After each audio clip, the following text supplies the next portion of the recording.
Hey everyone, Robin from Backscatter here. In this video, we're taking a look at the best settings and technique for shooting great underwater video with the Olympus TG-6. We made this guide for TG-6 shooters who want to dial in their underwater settings for not only the best video quality, but also the easiest, most streamlined shooting experience. We're going to cover everything that you need to know about the required gear, the simplest way to shoot video, and our full set of easy custom settings for the best results. I'll also cover all the details behind each of these settings, and I'll throw up a camera nerd alert when we go a little deep into the need to know info behind certain settings. Now, shooting video on the TG-6 is actually super easy, and you really only need to keep three things in mind underwater: color, focus, and stability. Once we're all set with our easy custom settings, you're going to be able to handle these like a pro. Before we get into the settings themselves, let's break down what we're trying to achieve with color, focus, and stability, and what makes good underwater video.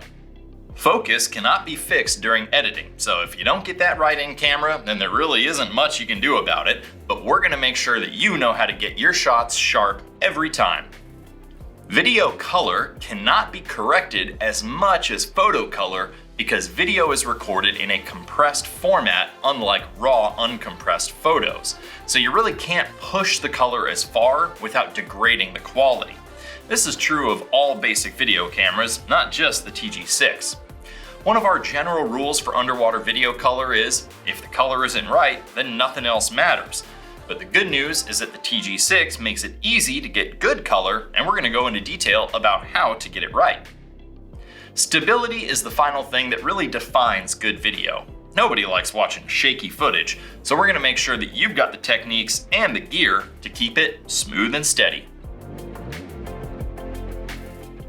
Shooting video with the TG-6 underwater requires a few pieces of essential gear. You'll need an underwater housing because that's what allows us to mount our lens, tripod, tray, and lights, and it'll keep the camera safe from wear and tear and make it easy to operate underwater. If shooting wide angle, you'll need a wide angle conversion lens such as the Backscatter M52 wide angle lens or the Backscatter M52 Air lens. We also recommend a double handle tray to help keep things stable, since hand holding just the housing is often pretty shaky. It's easy to shoot video with just natural light, but adding a pair of video lights really expands your versatility. We'll cover the best settings and techniques for shooting with and without lights, but serious video shooters can basically consider these essential items as well. Macro shooters don't need an accessory lens thanks to the amazing macro capabilities of this camera, but they will have to have at least one video light and ideally a tripod as well. Stability is crucial to making good macro video, and without an adaptable tripod, you'll have a harder time locking down a rock-solid clip. So what's the simplest, fastest, down and dirty setting for shooting video? Rotate the camera's mode dial to the fish mode and then select either the underwater wide, macro, or microscope modes. These modes will apply basic autofocus, zoom, and color settings that'll produce better results than just shooting in the full auto mode, and these are actually pretty good for just getting started in the simplest, fastest, down and dirty way possible. The thing is though, our custom settings are going to achieve everything that these preset modes do and more, so we recommend our custom settings not only for the best video results, but also for the easiest shooting operation. Alright, let's nerd out for a minute about how the TG-6 actually captures video. Regardless of what mode you're in, the camera defaults to P mode when you hit the record button. P mode is basically auto, but with a little more control over white balance and some other crucial settings. Now this can be confusing because it'll still show you the mode that you're set to on the dial when you're recording video, even if you're not in P mode. It's not until you bring that video clip back up during playback that you can see it's actually shot in P. This is totally fine because it ends up just making it easier for us, since we don't have to manage our aperture value, our shutter speed, or our ISO. We can just set our exposure compensation once and then just let the camera do its thing. So we've broken our custom settings down into two categories, on the boat and in the water. On the boat settings are the pre-dive details, while in the water settings are what you may need to adjust during the dive. This will keep us centered on managing only our color, focus, and stability during the dive, and we won't have to waste our air on things we can just set and forget beforehand. These settings are available to download from the link in the description, so save them and then follow along as we go through, and you can keep a copy in your camera bag for a quick reference sheet at any time.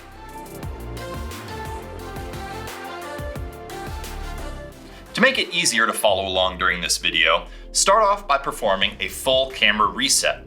Just bring up the main menu, go to Shooting Menu 1, Reset Assign Custom Modes, then Reset, select Full, and Confirm, and the camera will be back to the factory default settings. Feel free to also hit the Info button if you want to turn off the little pop-up descriptions in the menu. Then we'll set the video bitrate to super fine for the best overall image quality. Go to the video menu, over to video bitrate, and set that to super fine. Next, we'll turn on Live View Boost. Go to the main menu, then the custom menu, page B, select Live View Boost, and set it to on.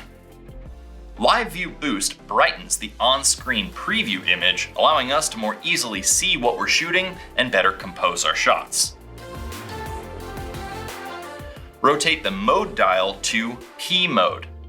Video is only recorded in P mode anyway, and this gives us access to every other setting that we need, so it's really the best mode to shoot in. One cool aspect of the TG-6 is that we no longer need to be in the movie mode to shoot in 4K resolution, and we no longer need to be in microscope mode to shoot super macro.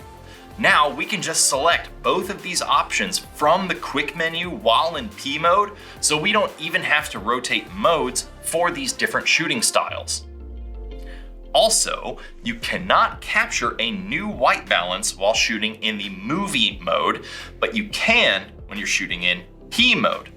We'll cover white balance and color in a minute, but for now, it's enough to say that not being able to capture a new white balance is a total deal breaker when shooting video, and that ultimately means that the movie mode is actually more limiting than our custom settings in P mode.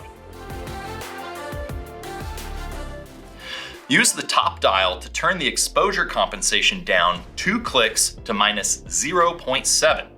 This is going to tell the camera to take the exposure down by 2/3 of a stop, which helps to knock down the brightest highlights, increase the overall contrast, and help boost the color saturation. Ultimately, this will make your footage look a little better when displayed on a TV screen. Bring up the focus options, which should be set to autofocus by default. This is where we're going to keep it for now because we're going to cover our wide angle settings first, but we'll come back to this and set it to AF Super Macro when it's time to assign our best macro settings. Take the aspect ratio from 4:3 to 16:9. Video on the TG-6 is captured in 16:9, so it's better when only shooting video to just work directly to this crop. It'll make your composition a lot easier because what you see on the screen is actually what you're going to record. We recommend setting the video resolution and frame rate to 1080 HD at 60 frames per second for the overall easiest to edit, most versatile, smoothest playback footage. This is almost always our go-to video setting because it's pretty universal and can either be slowed down to 30p half-speed playback to instantly double the duration of your content and provide a major stabilization boost, or it can be played back at 60 frames per second for that fluid, lifelike motion. It's also possible to shoot 4K resolution at 30 frames per second or up to 120 frames per second in 1080 HD. 4K is cool for even more sharp detail, but it can't really be slowed down, and some computers or devices might still struggle to smoothly edit it or even play it. 120p in HD is cool, but there aren't that many things that need to be slowed down that much, and it can produce some pretty noisy results in lower light, so most of the time, we just keep it set to 1080-60. We have to bring up the flash settings and turn the flash off, because if we don't, it may fire when we try to capture a custom white balance, which would throw our ambient light color way off. So that does it for the on the boat pre-dive settings. All these things are set once and forget, and now we can get down to what we need to adjust in the water. We're gonna tackle wide angle first, and then we'll do macro right after.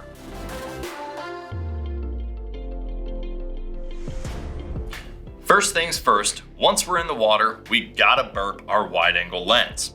Make sure to clear any lingering bubbles off the port and the lens element. Don't forget to rotate the dome shade back to the 12 and 6 o'clock position so that it doesn't show up in our shot. If you're using the Backscatter M52 wide angle lens, remember you can use our custom O-ring to pre-burp in a bucket to avoid having to do this step underwater. White balance is how we tell the camera what our neutral baseline for color should be. This is what we use to compensate for the loss of red, orange, and yellow color tones as we descend deeper into the blue-green water column. Custom white balances can be set with either just natural ambient light or with artificial video lights. Shooting video with just ambient light white balance is the overall easiest and fastest way to start shooting good video with the TG-6. The TG-6 has 4 different slots to assign custom white balances to. To capture one, you just select a slot, hit the info button, aim the camera at your neutral subject, notice the camera suggests a white piece of paper, and then hit the shutter button to capture, and then either confirm with yes or recapture with no. When underwater, you can capture new white balances using either the palm of your hand, a patch of sand, a neutral rocky part of the reef, or a neutral slate. A new ambient light white balance needs to be captured for about every 10 feet or 3 meters that you change in depth. For the best results, keep the sun at your back when executing it. The ideal depth range of the TG-6 when working with ambient light is from 0 to 40 feet or 12 meters. Results can be a little mixed from that 40 to 50 foot or 12 to 15 meter range, but in general, they're pretty good as long as you've got sunny, clear conditions to work with. Once you start getting a little deeper than that though, you're gonna want video lights for accurate color. One possible way to expand the depth range of the TG-6 is by using a red filter, but ultimately this really isn't practical. A red filter can help compensate the ambient light white balance past its normal range, but it's going to do so at the cost of reducing the amount of light collected by the sensor, creating noisier, grainier footage. You also can't use an external filter and a wide-angle lens at the same time, so that's a deal breaker. And by using an internal gel filter to work with a wide-angle lens, you really restrict your versatility. Given these limitations and the good job that the TG-6 does on its own down to about 40 feet on average, we say don't even bother with the filter. Just use your ambient light white balance to 40 feet and then switch to video lights deeper than that. Adding dual video lights to your shots will create wide enough lighting to cover your wide angle scene, and they're going to create brighter shots with warmer color temperatures and better color at depth. The challenge of using video lights really comes down to maintaining a close distance to your subject. When shooting with lights, you're basically locked into a range of about 1 meter to your subject, because even the best lights really just won't travel much farther than that underwater. Our general rule is, if you can't reach out and touch it, you probably can't light it. To capture a white balance with video lights, make sure you overpower all ambient light in the shot and capture a neutral target that's lit only by your video lights. If you don't get this right, your lights are going to look too red in your footage, the same as if you turn those lights on when shooting with an ambient light only white balance. The easiest way to properly do this is to just bring your lights in real close and then just get inches away from your neutral target. It's a lot easier to see your lights when there's less ambient light to compete with, and the TG-6 does a great job with that ambient light in shallower water, so that's why we say, again, just save your lights for those deeper shots where you're gonna get more benefit from them. Start off with your lights at full power and then adjust them as needed. Keep in mind, the brighter the lights are, the farther they're gonna travel through the water. So you wanna start off with them full as you approach your subject, but then actually turn them down as you push in closer. You wanna watch out for blown out highlights because that's the first sign that your lights are either turned up too hot or they're a little too close. Keep those lights above the center line of your dome to maintain a natural lighting look, since subjects that are underlit tend to look a little unnatural. Keep those lights pulled back behind the edges of the dome so that they don't show up in the shot or blow out the corners. You want to point the lights forward toward the subject or even just slightly outward in water that has a lot of backscatter in it so you don't light that up and potentially ruin the shot. The main idea here is really to not light the water directly in front of the lens. Instead, we're going to angle those beams to just intersect on the subject. If you keep the lights out about the same distance away from the housing as the housing is from the subject, then you'll always have an about equal triangle where the water in front of the lens stays shadowed and looks clear. The nice thing about video is that you get to see the results in real time. So if you don't like what your lights are doing, just back off, make some small adjustments, and keep working on it until you're happy. Working distance is how close you need to be to the subject. Remember our lighting rule? If you can't touch it, you can't light it.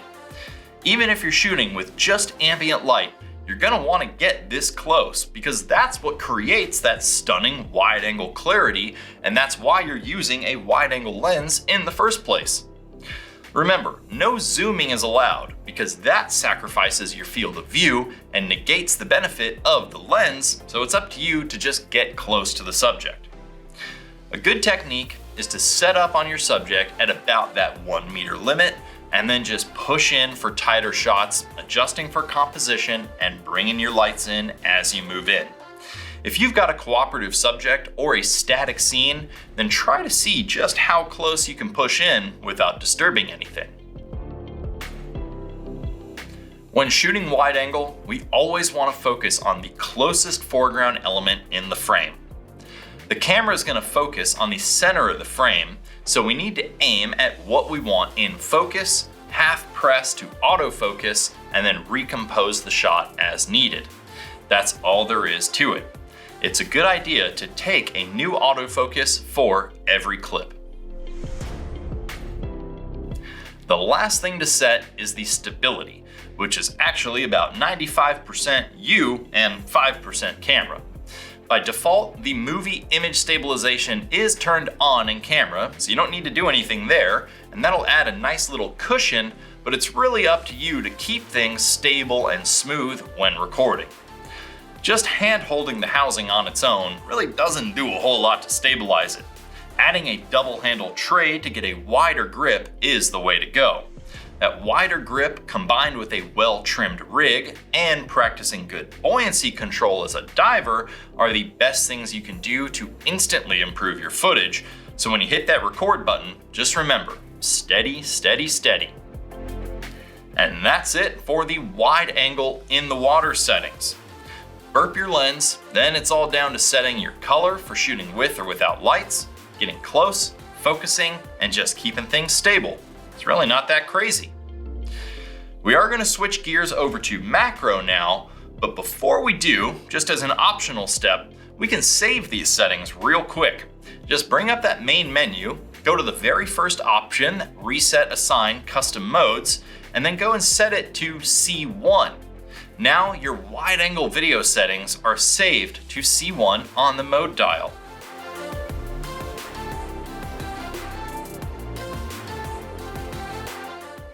Just ditch your wide angle lens, rotate that mode dial back to P, and we're gonna get all set for macro. Bring up the quick menu and set the focus mode to AF Super Macro. This will change the camera's focus range to be from about touching distance to backed off about 1 foot or 30 centimeters or so.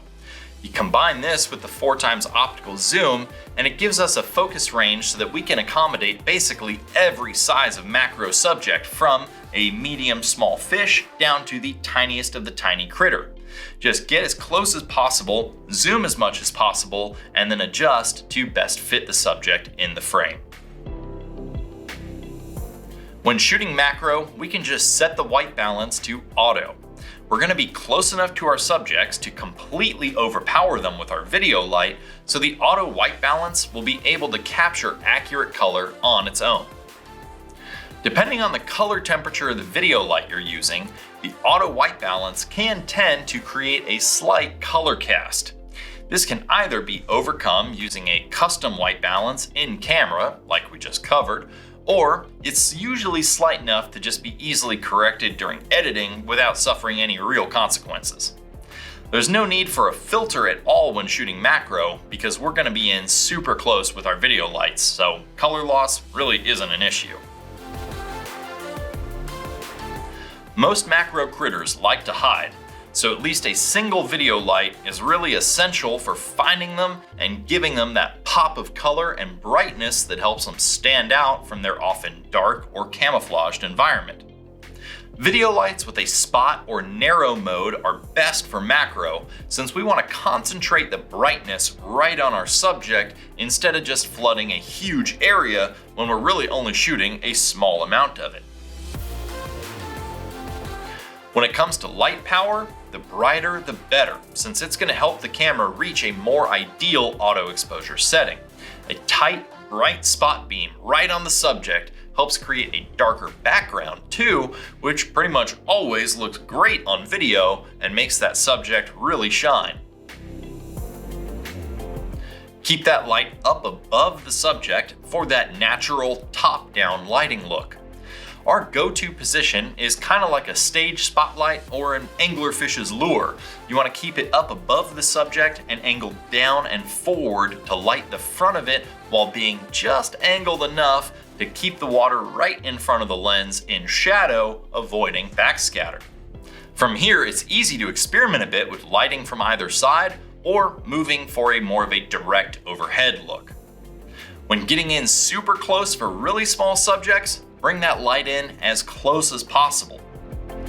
When you're this close, it is possible to get some reflecting color cast off of the red port on the Olympus housing, so we often mask this with a step-up ring, or you can take more of a do-it-yourself approach. When approaching and getting set up on your subject, aim to focus on the eye. This is the most natural focus point, and you can really never go wrong when you get a nice, sharp eye in focus.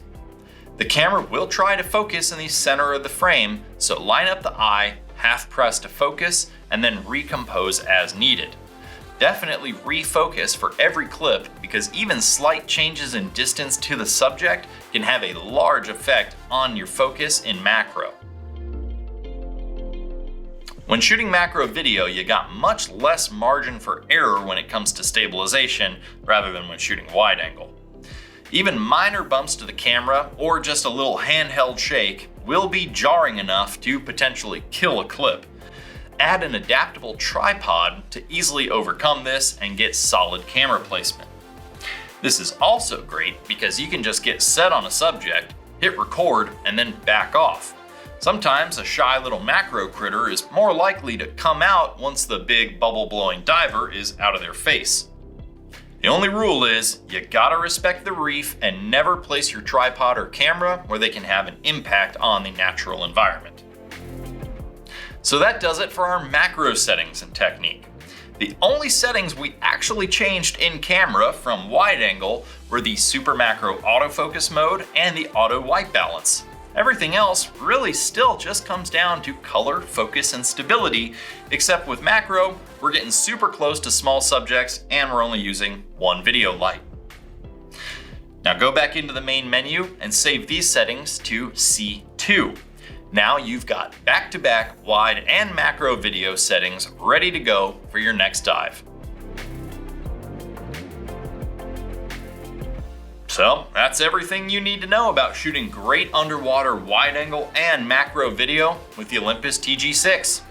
It's actually pretty easy once you break it down. Just set your on the boat settings once and then forget about them.